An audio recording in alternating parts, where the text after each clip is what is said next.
So if you look at this insight which I spoke about, where kids are trying to steal moments of fun during regimented day, that's something that we used when I was working on Britannia, where the whole insight was fun in the middle. So how does a biscuit enable the kid to have that fun in the middle? It could just be a spontaneous burst of fun, but it can make so much of difference to his day, where he's going for tuition classes and he's irritated. It's a very mundane day. How can that biscuit make such a great difference in the life of a kid? But believe me, when we researched and we realized the kind of role that a brand can play in a kid's life and how important that spontaneous burst of fun is during a regimented day. Hello, fellows. Welcome to the next episode of Jagged with Jasravi, Conversations at the Edge with thought leaders from the business, marketing, and the branding world. Hi, Aditya. Thrilled to have you on my show. So, Aditya, when you say you are dealing and immersed in the fascinating world of kids between 6 to 12, why don't you share with our audiences what is that makes it so fascinating? So there are quite a few things that are fascinating, but let me share some key points that come to mind. Okay. One of them, the first one being that kids seek to escape into this alternative world where whatever their mind and heart desires should come alive, should be true. And that's that innocent age of growing up when you actually start believing very strongly in superheroes. And this whole era of superheroes where there are no constraints, there are no limitations. They can do anything at any time, anything is possible. And that's where their imagination also takes flight and they wish they could be superheroes. And they just escape into that world of Superman. In fact, a lot of kids even learn basic things of good versus evil. Even their value systems develop through superheroes. And that's what I find fascinating. That alternative escape world becomes a guide for them even in the real world. You were talking about, so if you could share 3 insights about this age band, like you said, it seems like just 6 years, but every 2 years, it's a different mindset. So could you share some aspects of these mini stages and any, insights and their manifestations? Right. So I think the marketeers have still probably struggled to find that sweet spot between different age bands. And the reason is because different age bands are like different worlds. So for example, the difference between an 8 to 10 and a 10 to 12 is huge. Well, you might think it's just 2 years, but the 8 to 10 is still very much in that kiddish stage. He may be cranky, he may be developing, he may be evolving in various ways. But the 11 to 12 has suddenly progressed so much that you start feeling the 11 to 12 is behaving like a 14, 15-year-old. He seeks the kind of freedom that a 14, 15-year-old seeks. He's already having the kind of conversations and there's such a huge leap in his vocabulary that you're not able to fathom how that happened so fast. So look at the difference. If any marketer thinks that he can target the 8 to 12, forget 6 to 12, even 8 to 12 as one age band, then I'm sorry to say he's going to be up against a huge struggle too. Yeah, it's like class 3 to class 7, imagine, just picture. Yeah. You said, you were saying earlier, Aditya, that identity formation and having a voice is very important. Typically, we don't associate that, having a voice of their own at that young an age. But you are saying it's the most important thing to facilitate for that age band. Would you like to share more about it? Right from a 6-year-old to an 8-year-old, when you start observing them in small things in life, whether it's which game to play in the evening, what video game to play, where to go with friends, kids are already trying to assert themselves within the group.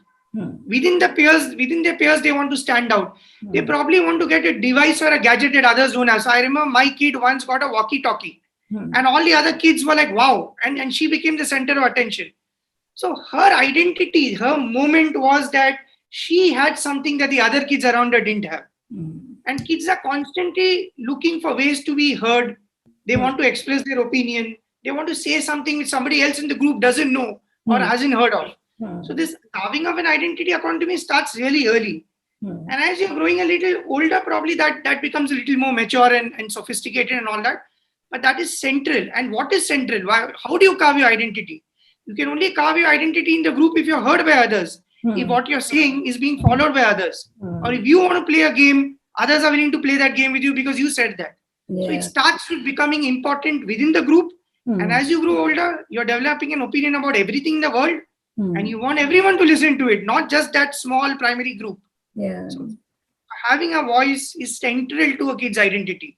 How is this segment evolving? You know, because there's so many changes happening in our society overall, Aditya, and you've been in touch with consumers, you know, while playing with ideas in the advertising world.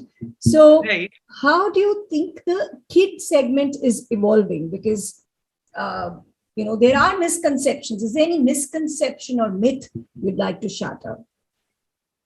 So, you know, one of the things over the years was that we all used to think that the kid stage is all about fun, and leading a very regimented life is all about adults. But when we look at kids today and the way parents are pushing them, karate class, yoga class, do other things and plus study, you see that their day has become very regimented. So kids' life is not, how do I put it? It's not the carefree childish life. It is a regimented life, and the kid is constantly looking to have bursts of fun in that regimented life. So I think that was one great learning for me when I did a lot of research with kids across the country. I found that even in smaller towns, kids' lives are getting more and more regimented and less carefree. And they need to, it's like they need to steal moments of fun in between the regimented life. So that was something very interesting that we uncovered. Very interesting, because that age, I mean, when you say imagination and when you say spontaneity, you associate with a child, but if their physical world is so regimented, I mean, the imagination also will get restricted, which would be very, very unfortunate. Which is unfortunate. So what does this imply for brands, Aditya? Would you like to take any examples, you know, just to make it more granular? What brands are using these insights properly? Well, where is there more potential? So if you look at this insight which I spoke about, where kids are trying to steal moments of fun during regimented day, that's something that we used when I was working on Britannia, where the whole insight was fun in the middle. So how does a biscuit enable the kid to have that fun in the middle? It could just be a spontaneous burst of fun, but it can make so much of difference to his day, where he's going for tuition classes and he's irritated. It's a very mundane day. How can that biscuit make such a great difference in the life of a kid? But believe me, when we researched and we realized the kind of role that a brand can play in a kid's life and how important that spontaneous burst of fun is during a regimented day. But if you look at certain other insights like coming to creativity and all that, the fact that kids are creative, they have creativity within them. I think one brand, Parle G, which recognized the genius in the kid. I think that was a great thing they did, because they brought out the fact that every kid is a genius. Every kid has huge creative potential, and you just need to recognize that. So that was something that impressed me over the years. In fact, Parle G has been an inspiration for me, honestly.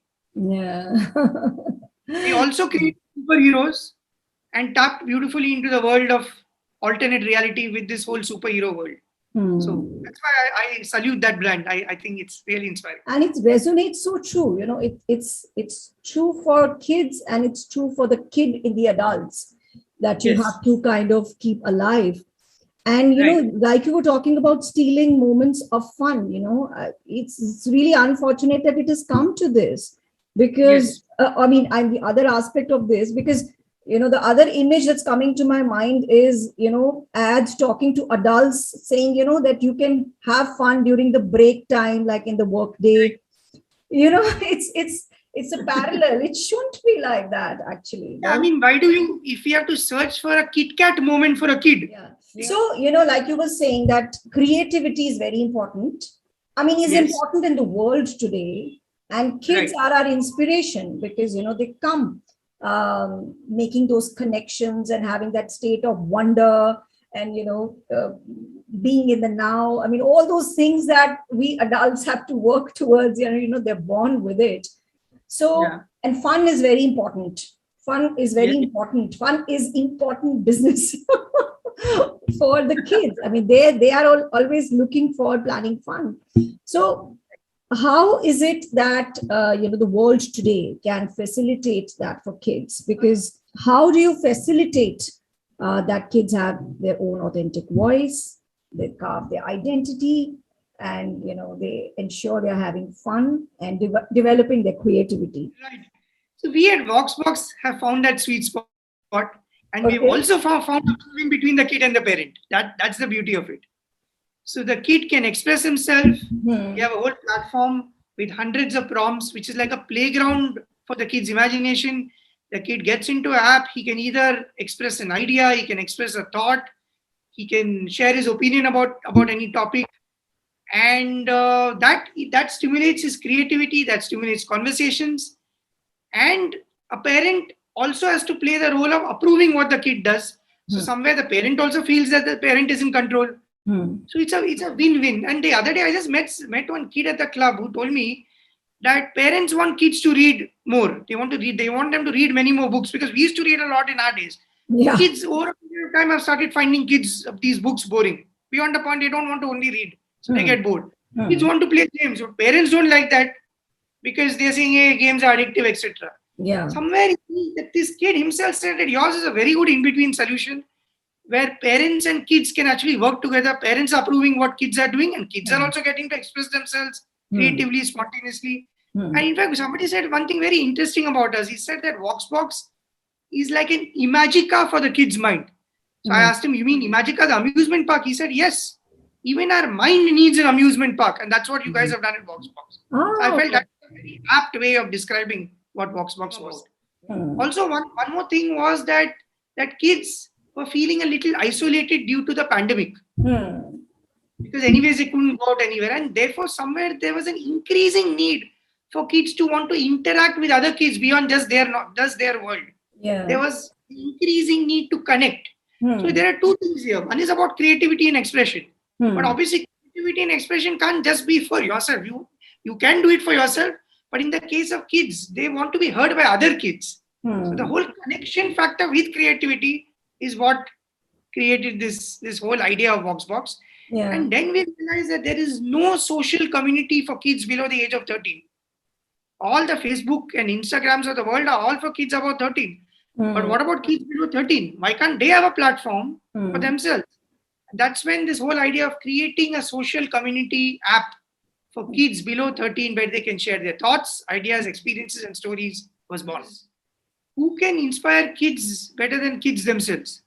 So when a kid is narrating a beautiful story, or a kid is talking about an idea for World Hunger Day, or what he would do if he was a prime minister, these are all things possible on our app. Or a kid is talking about what would happen if he goes back into the past, time travel, and tries to discover how the universe was built. By the way, that was a recent post on our community just yesterday. Then other kids get inspired. They also want to express their thoughts, ideas. They are learning from him. They are also learning how to express themselves, because there is a certain tone and manner in which one kid is presenting all this. And the other kid is inspired by that and says, hey, even I can do this. And this is what I've learned from another kid. Small wins are very important in a kid's life.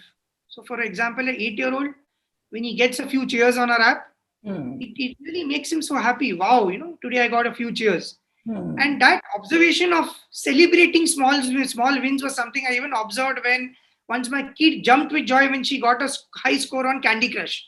And then I realized for this kid, this high score on Candy Crush is something so important.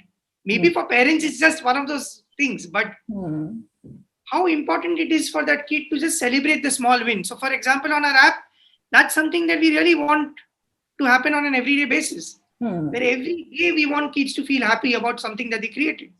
Okay. So how do you see role of technology increasing and enhancing kids' creativity? Technology is fostering a new way of thinking among kids. It's making things possible that they never thought could be possible. And even when kids forget about experiencing. The other day, a kid spoke about virtual reality on a platform.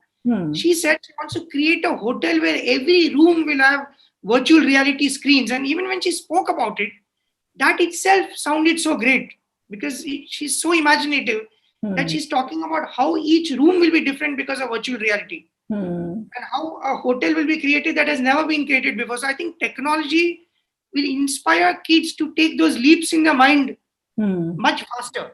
We are privileged to be able to listen to these kind of dreams every day now.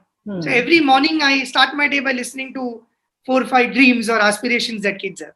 Yeah. So how do you think brands can, learn from this? I think there would have been enough discovery studies happening on the 6 to 12 age band about their attitudes, values, and but a lot of them are very quantitative in nature, like opinion polls, which say 66% of kids feel like this, etc. But probably nobody has probed it deep enough. Now, when you are privy to thousands of conversations, which we are going to be in the next 6 months, where we will have kids across the country talking about their attitudes, their values, their aspirations, their lifestyle choices, etc. I think we will be able to build beautiful pen portraits of the urban city kid, the small town city kid, and actually map each of their values, their attitudes, their aspirations, and start building several pen portraits, which I'm sure marketeers will be interested in listening to that and actually thinking how they can tweak their advertising marketing as per that. One thing which is going to be challenging is that every 6 months to 1 year, the kids' world seems to be changing. Now, what do I mean by that? Because of new technology and new things, suddenly kids are talking about various things, they're learning new things, and therefore you have to constantly be ahead of the curve.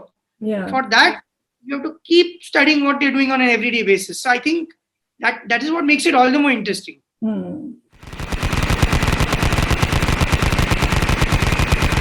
Okay. Alternate profession could have been? Acting. Seriously? Okay. Or becoming a film director. Which animal will you like to be if given a choice? Orangutan. Okay. One thing no one knows about you. Nobody knows that when I eat chocolate ice cream, I start dreaming that I'm an emperor sitting in a palace. So luxurious food actually stimulates my senses, and I get into some other world, like, Rolls Royce, luxury, etc. Nobody knows that about me. Okay. What would you tell your 18-year-old self? I would tell my 18-year-old 18 till I die. That's what I would say. Very nice. Aditya, now would you like to share your online address?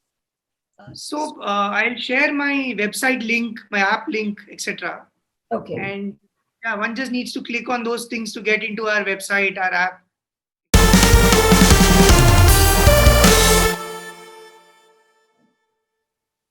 So I think this is a great experience where since the conversations are more spontaneous, insights are also that much more powerful and richer. If a conversation is too tutored, natural insights will never come out. I would never have spoken about kids and superheroes and kids celebrating a Candy Crush win, because I would have thought of it very academically. But because you freed me and made me more spontaneous, I spoke about that. So I think for any marketer, anybody who wants to who will come on this show, it's all about being spontaneous. So you bring out the best in you, and others will also love the show and you much more. Please share and subscribe to Jagged with Jasravi, and keep watching, because every episode comes with a different twist, and there's always something unique that I've taken in every episode that I've watched.